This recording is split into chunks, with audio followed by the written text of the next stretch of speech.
Esta mañana a Malaquías capítulo 2, el último libro del Antiguo Testamento.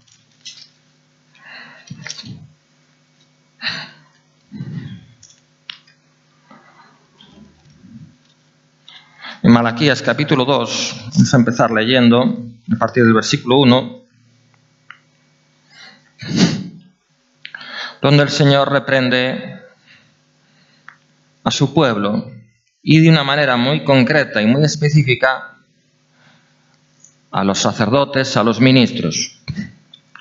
Empieza diciendo el versículo 1: Ahora pues, oh sacerdotes, para vosotros es este mandamiento. Bueno, sabemos que la palabra de Dios declara que todo creyente nacido de nuevo, como está escrito, que Dios nos ha hecho reyes y sacerdotes para nuestro Dios. Así que esto es aplicable a todos los creyentes nacidos de nuevo, puesto que Dios nos ve como reyes y sacerdotes. Dice: si no oyereis y si no decidís de corazón dar gloria a mi nombre, ha dicho Jehová de los ejércitos, enviaré maldición sobre vosotros y maldeciré vuestras bendiciones, y aún las he maldecido porque no os habéis decidido de corazón.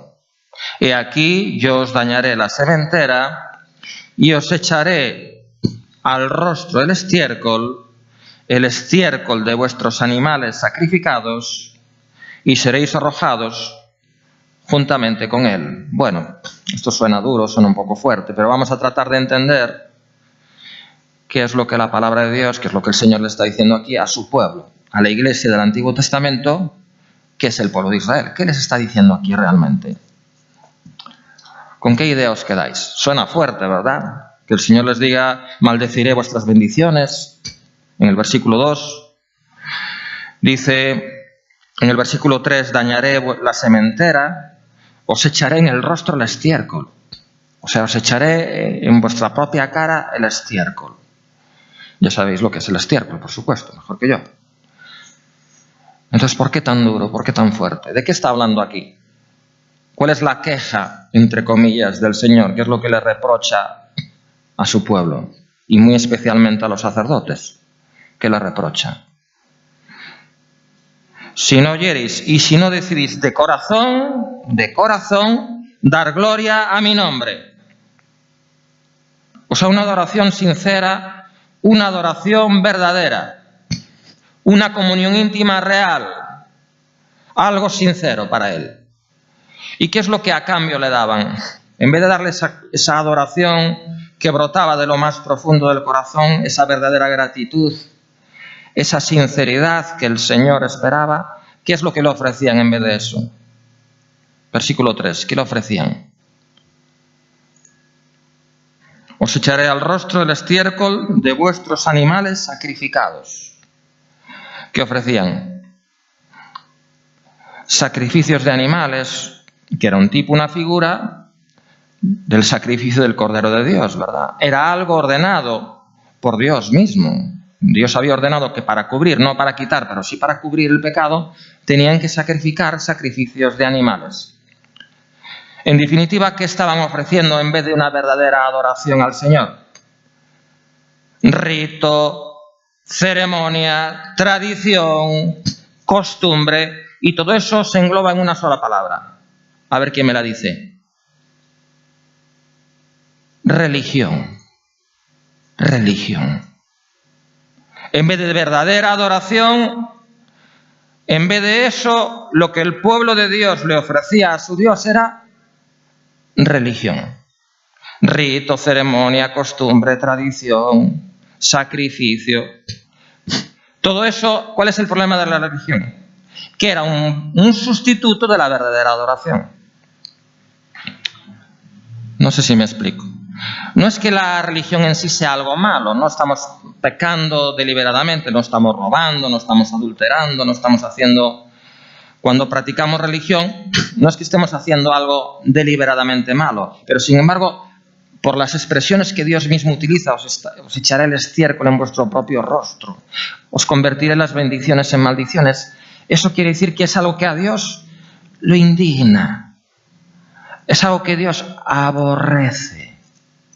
Y claro, la gran pregunta es, ¿y por qué a Dios lo indigna tanto y Dios aborrece tanto la religión? Porque esto es lo que está diciendo aquí, ¿estáis de acuerdo? Que echaré el estiércol en tu propia cara, te convertiré las bendiciones en maldiciones.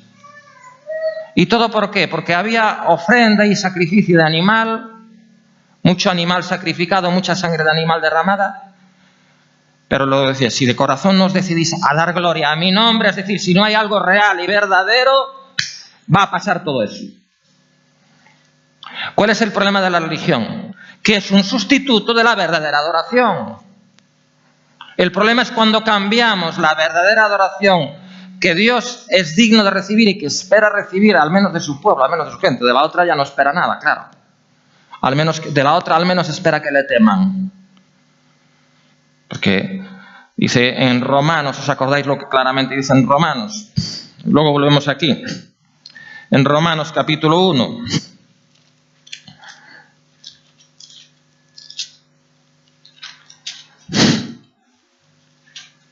Esto es para todos. Esto ya no solamente es para su pueblo.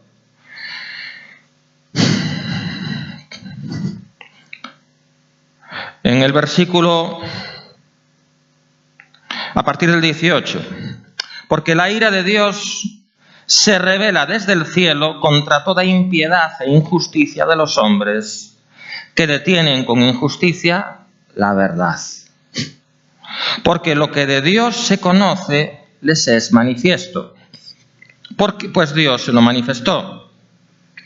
Porque las cosas invisibles de Él, su eterno poder y deidad, se hacen claramente visibles desde la creación del mundo, siendo entendidas por medio de las cosas hechas, de modo que no tienen excusa. No hay excusa. Y fijaros lo que dice ahora en el versículo 21. Pues habiendo conocido a Dios, no le glorificaron como a Dios, ni le dieron gracias, sino que se envanecieron en sus corazones, en sus razonamientos, y su necio corazón fue entenebrecido. Profesando ser sabios, se hicieron necios y cambiaron la gloria de Dios incorruptible en semejanza de imagen de hombre corruptible, de aves, de cuadrúpedos, de reptiles, bueno, todo tipo de idolatría. O sea que aquí, fijaros que la indignación de Dios está justificada incluso para todo ser humano.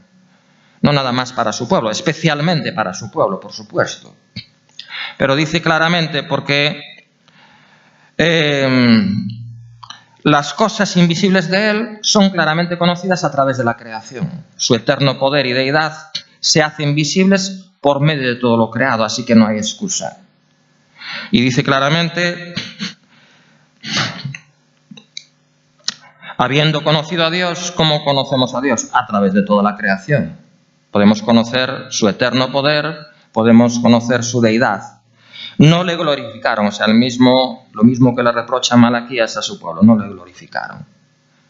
No lo glorificaron como a Dios, ni le dieron gracias, ni le dieron gracias, ni le dieron gloria y honra, ni le dieron las gracias, porque seguimos vivos, porque tenemos salud, porque hay un sol que cada día se levanta y brilla y nos permite seguir viviendo y respirando, porque la tierra sigue produciendo alimento cada vez que sembramos semilla, porque el ciclo del agua no deja de funcionar y seguimos teniendo agua para beber, para lavarnos y para todo lo que necesitemos, etcétera, etcétera. Ni le glorificaron, ni le dieron gracias. ¿Y por qué en el caso del pueblo de Dios el pecado es mayor?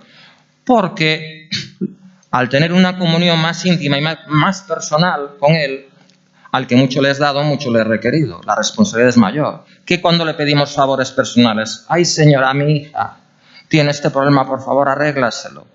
Y esta enfermedad de mi marido, y esta otra situación. Y Dios, venga, arregla que te arregla, arregla y que te arregla. ¿Y luego para qué? Para que a cambio le demos religión. Ah, pero yo voy el domingo a la iglesia. ¡Qué bueno! ¿Qué vas el domingo a la iglesia? Pero si de aquí no hay verdadera adoración, ¿de qué sirve? Gloria a su santo nombre. Así que Dios tiene motivos para reclamarle a todo ser humano dos cosas. No darle a Él la gloria Y en vez de eso, pues se la da a la gente, a las personas, a las criaturas, a los ídolos, a todo. Y no darle las gracias. Acordaros que la voluntad de Dios para con vosotros, dice la Escritura, es que demos gracias en todo. Esta es la voluntad de Dios para con vosotros en Cristo Jesús. Muy bien, volvemos a Malaquías capítulo 2. Bueno, antes de Malaquías 2, vamos a Juan. Juan capítulo 4. Vamos a Juan 4.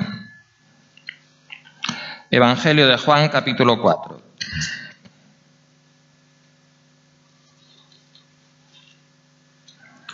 Versículos 23 y 24. Evangelio de Juan capítulo 4. Versículos 23 y 24.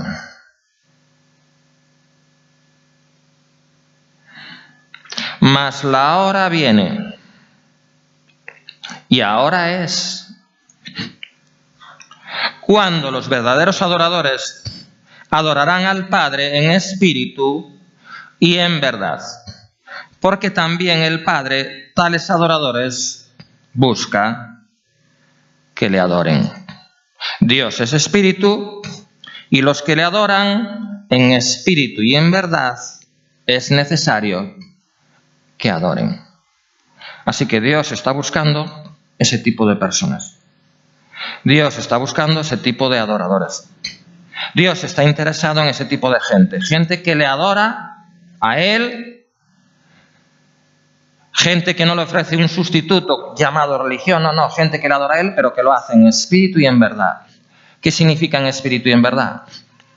En espíritu significa que es con la parte más íntima de nuestro ser.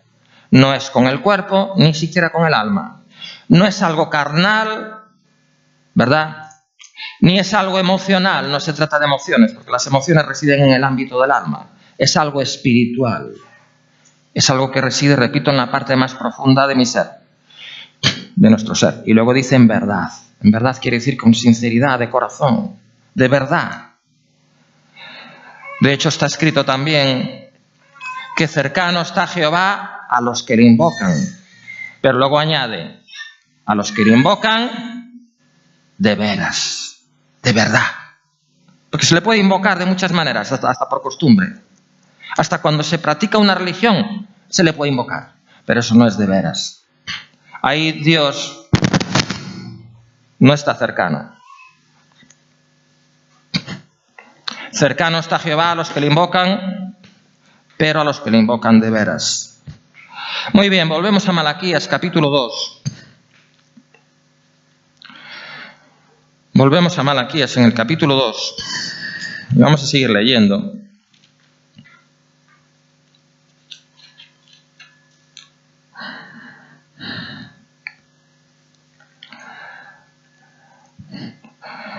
Malaquías 2 vamos a leer leímos los 3 primeros. El versículo 4 dice, y sabréis que yo os envié este mandamiento para que fuese mi pacto con Leví, ha dicho Jehová de los ejércitos.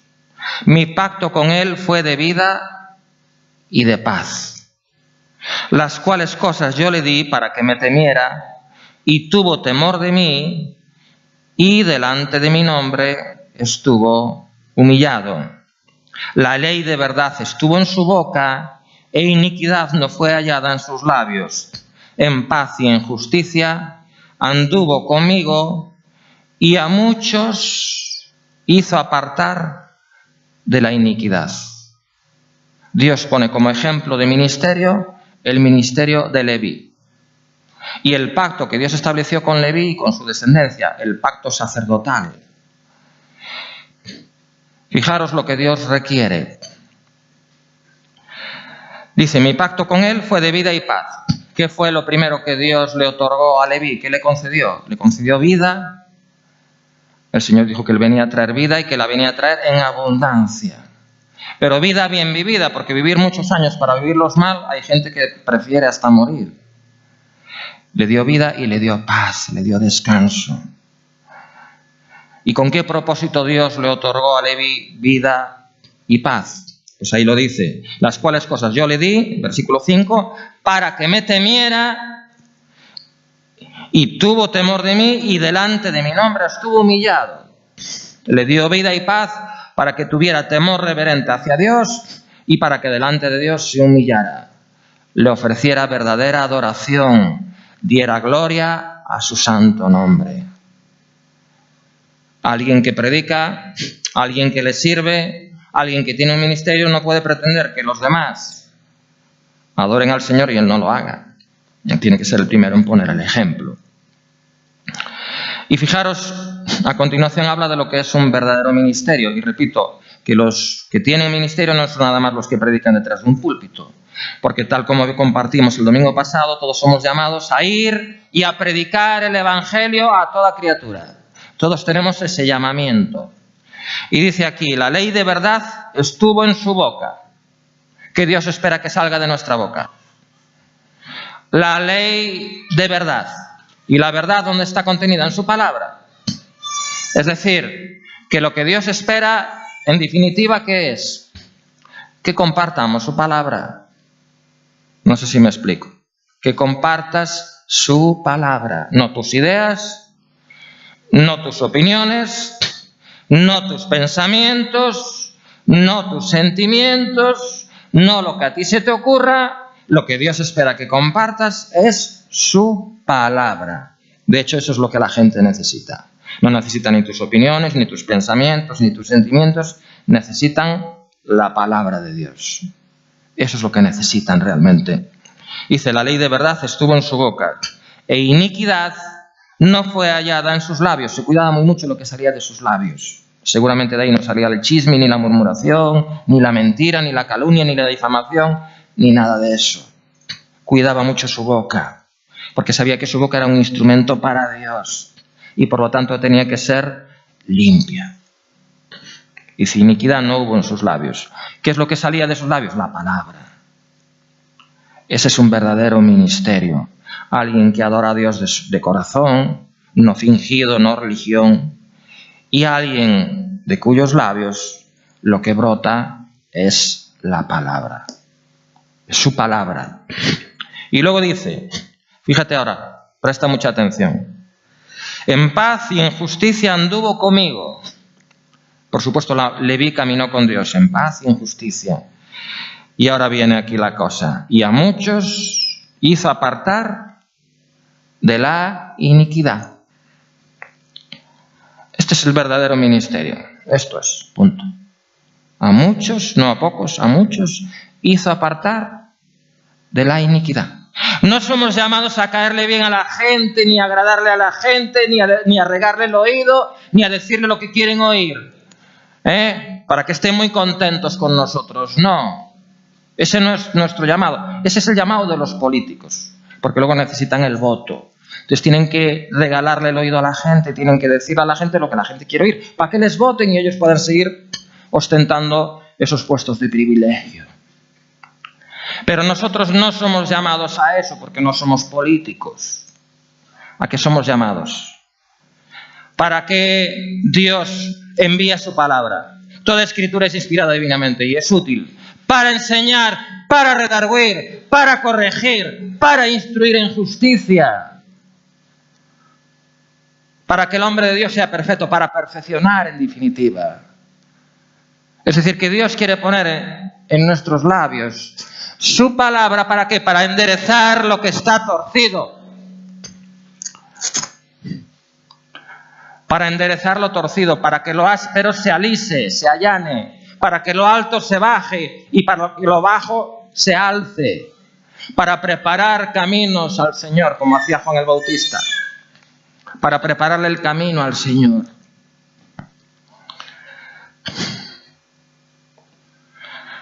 No es fácil, no siempre es fácil. Jeremías llegó un momento en que estaba harto. Estaba harto de tanto rechazo, de que la gente, el propio pueblo de Israel, reaccionaban mal, le contestaban mal, le hablaban mal, lo perseguían, lo insultaban. Llegó un momento en que se cansó y dijo, bueno, pues ya no voy a hablar más en su nombre. Está en el libro de Jeremías. Llegó un momento en que se hartó y dijo, ya no voy a hablar más en su nombre. Pero luego sabéis qué dice a continuación. Es un relato, un testimonio personal de Jeremías. Cuando decidió que ya no iba a hablar más, porque ya estaba hasta harto de la mala reacción de la gente. Y dije, pero había un fuego interno dentro de mí. Quise soportarlo, pero no pude. Quise luchar contra eso, pero no fui capaz. Fue más fuerte que yo. Es decir, había algo dentro de él que lo obligaba a hablar, aunque humanamente ya estaba harto. Pero había algo dentro de él, ese fuego interno, que lo obligaba. Por eso dice la Escritura que somos embajadores en el nombre de Cristo. Y luego dice, como si Dios rogara por medio de nosotros, diciéndole a la gente, reconcíliate con Dios. Es el medio que Dios dispone para que a través de ti Él pueda rogarle a la gente, diciéndole, reconcíliate con Dios. La obra ya está hecha, el sacrificio ya ha sido realizado, la sangre ya fue derramada por mi Hijo. Gloria a su santo nombre. Así que somos llamados no a caerle bien a la gente, no a decirle a la gente lo que la gente quiere oír, no a ser diplomáticos. Somos llamados a decir la palabra. Y somos llamados, como hizo Leví, y Leví fue un sacerdote, y somos reyes y sacerdotes, dice, a muchos hizo apartar de la iniquidad. Eso es un verdadero ministro. El que hace que la gente se aparte de la iniquidad, que la gente camine,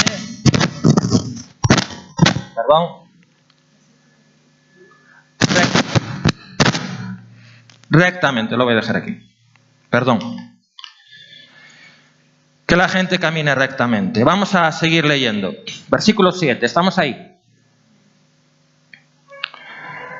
Soy Malaquías 2:7. Porque los labios del sacerdote han de guardar la sabiduría, y de su boca el pueblo buscará la ley. Y fijar lo que dice ahora. Aquí viene la cosa. Porque mensajero es de Jehová de los ejércitos. No dice mensajero fue, no dice mensajero será, dice mensajero es en presente. ¿Y qué es un mensajero? ¿Qué es un mensajero? El que lleva mensaje. No es un mensaje propio, es un mensaje de aquel que lo envió. ¿Y quién es el que envía a ese mensajero? ¿Quién es el que envía? Y dice ahí claramente, ¿mensajero es de quién? De Jehová de los ejércitos. Así que de su boca el pueblo buscará la ley, porque mensajero es de Jehová de los ejércitos. Los labios del sacerdote han de guardar la sabiduría, y de su boca el pueblo buscará la ley por una razón. Nos caiga peor, nos caiga mejor, sea más alto o más bajo, más gordo o más delgado. Da igual, hombre o mujer, esclavo, griego, judío o lo que sea. Si es un sacerdote, si es un instrumento, si es un mensajero, ojo. Porque hay que buscar la ley de su boca, dice. Luego el Señor empieza a recriminar a su pueblo. Mas vosotros os habéis apartado del camino, en el versículo 8. Habéis hecho tropezar a muchos en la ley. Habéis corrompido el pacto de Leví, dice Jehová de los ejércitos. Qué triste. Acabamos de leer cuál era el llamado, acabamos de ver cómo Dios claramente testifica a favor de Leví de que él sí guardó el pacto. Él sí guardó el pacto. Dice que la ley en paz y en justicia anduvo conmigo. La ley de verdad estuvo en sus labios. A muchos hizo apartar de la iniquidad. Aquí tenemos un verdadero sacerdote. Pero en contraposición con Leví, por el otro lado de la balanza, ¿qué leemos? Dice, vosotros os habéis apartado del camino. Y en vez de haber hecho que muchos se apartaran de la iniquidad, todo lo contrario, habéis hecho tropezar a muchos en la ley. Habéis hecho tropezar a muchos en la ley. Vamos al versículo 13.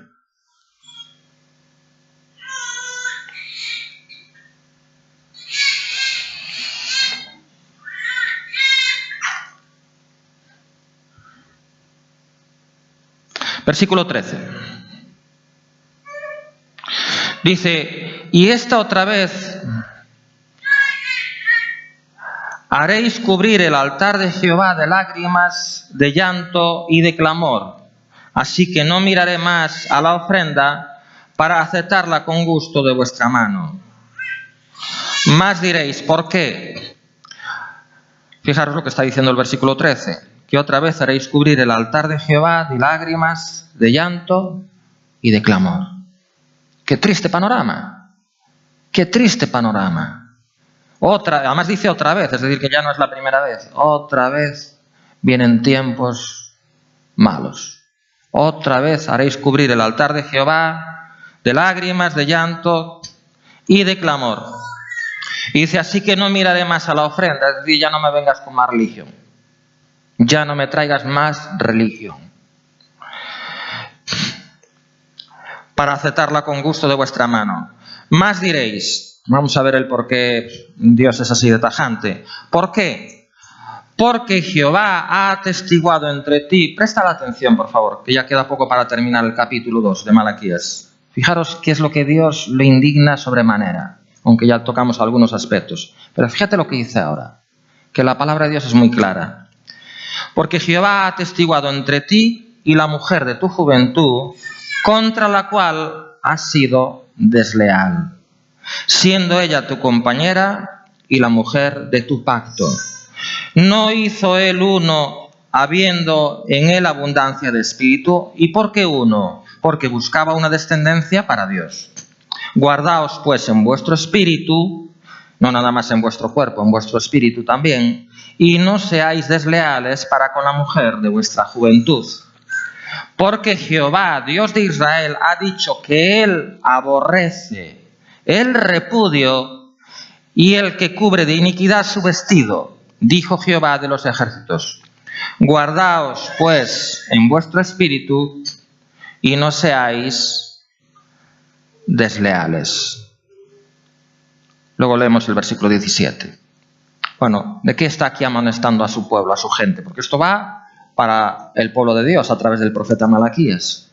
¿Qué les está reprochando? Mucha ofrenda, mucho sacrificio, mucha religiosidad. ¿Y qué es lo que había realmente en el pueblo de Dios? Digámoslo claramente, ¿qué había? Adulterio enmascarado en forma de divorcio. Eso es lo que había. No sé si me estoy dando a entender, porque dice, Jehová ha atestiguado en el versículo 14, entre ti y la mujer de tu juventud contra la cual has sido desleal, siendo ella tu compañera y la mujer de tu pacto. Está hablando del pacto matrimonial que el hombre y la mujer celebraron delante de él. Dice, con esta me uno hasta que tú decidas, hasta que la muerte nos separe. Delante de él. Y luego que, ya no me caes tan bien, me gusta más aquella rubia. No, incompatibilidad de caracteres, nos divorciamos y me voy con la rubia. Y hasta me caso con ella. Y eso delante de las narices de Dios. Y luego venimos a la casa de Dios, mucha cosa, mucha religión y a Dios lo vamos a engañar. A Dios lo vamos a engañar. Dice claramente que él aborrece el repudio.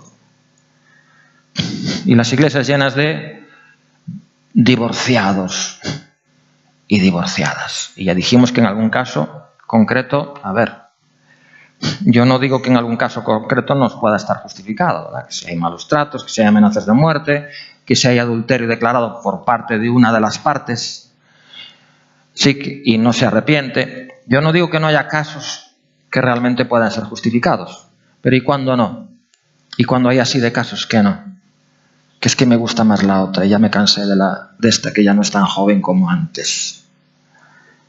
Y que eso ocurre en las iglesias.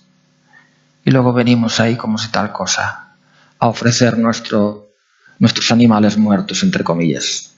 Nuestras ofrendas y nuestros sacrificios. ¿Cómo lo verá Dios? Pues ya acabamos de leer cómo lo ve.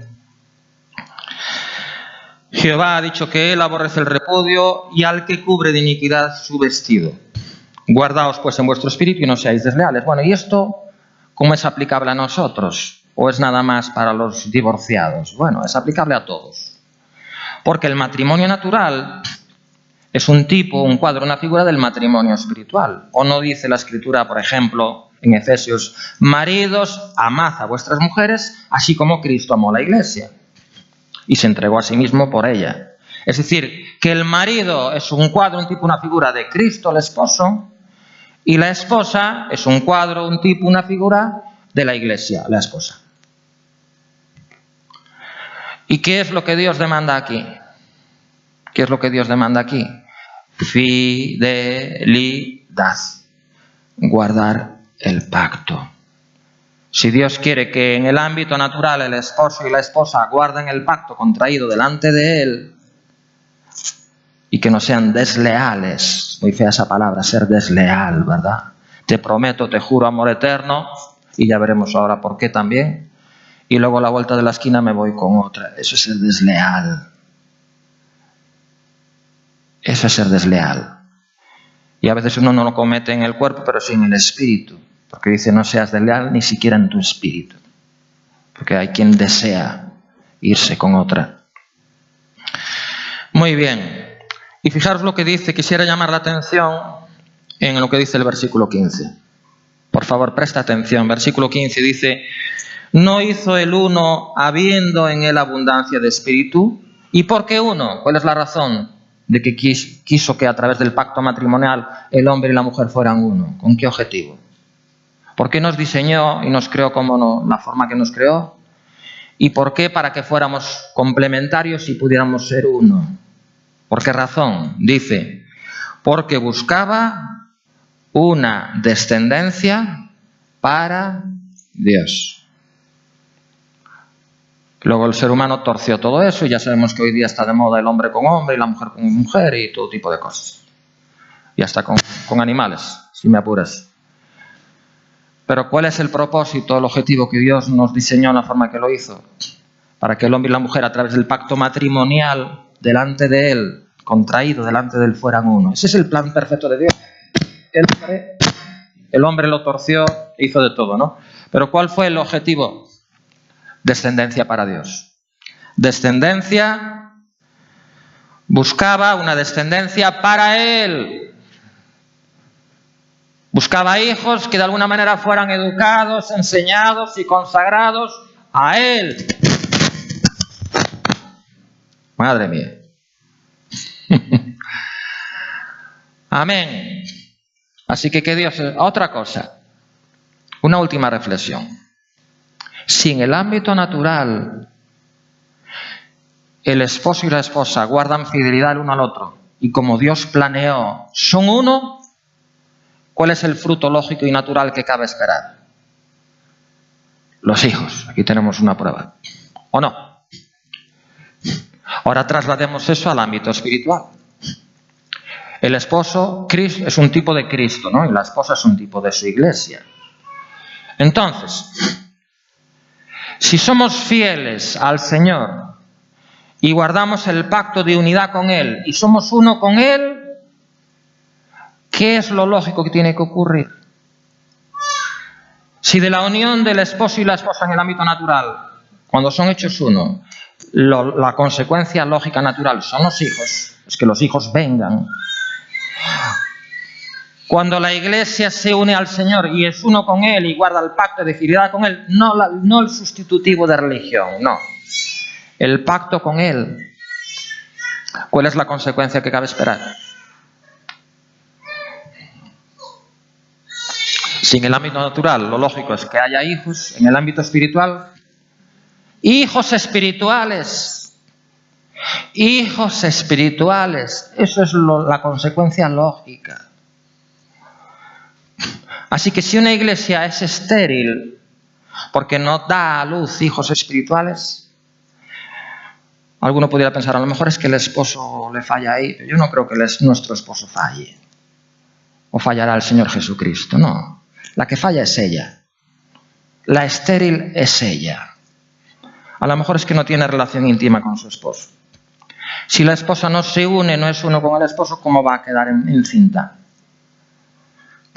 Si la esposa en el ámbito espiritual, que es la iglesia, no tiene verdadera unión espiritual con el esposo, ¿cómo va a dar a luz hijos espirituales? Si no hay verdadera vida espiritual, si no hay verdadera adoración, si no hay verdadera oración, si no hay un verdadero testimonio, si la palabra no está en su boca, si lo que trata es de agradar a la gente, si viene a practicar religión, ¿cómo va a haber hijos espirituales? ¿Cómo?